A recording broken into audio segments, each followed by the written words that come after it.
இவனுங்கள தற்குறிகள் அப்படின்னு சொல்கிறதுல தப்பே கிடையாது. விஜயை ஃபாலோ பண்ணி என்ன ஆக போகுது? விஜயை ஃபாலோ பண்ணி எல்லாரும் கீழே விழுந்து மண்டையை உடைச்சிட்டு கிடக்குறானுங்க.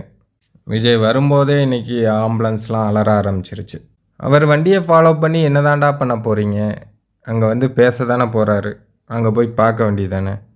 சரி இல்லையா, ஒரு இடத்துல நின்று சரி வண்டி போகும்போது கையை காமிச்சிட்டு போகணும். பின்னாடியே போகிறானுங்க. இவனுங்க போய் விழுந்து சாகுறதும் இல்லாமல் பக்கத்தில் வண்டியில் போயிட்டுருக்கவங்க மேலேயும் இடித்து தள்ளிடுறானுங்க. விஜய் சொன்னால் கேட்குற மாதிரியாவது இருக்கணும். அவனுங்க யார் சொன்னாலும் கேட்க மாட்டானுங்க. இத்தனைக்கும் நேற்று ஒரு அறிக்கை வெளியிட்டிருந்தாங்க. விஜய் வாகனத்தை பின்தொடருவதை அறவே தவிர்க்க வேண்டும் அப்படின்னு. அறவே தவிர்த்து தான் இங்கே கீழே விழுந்து மண்டையை உடைச்சிட்ருக்கானுங்க.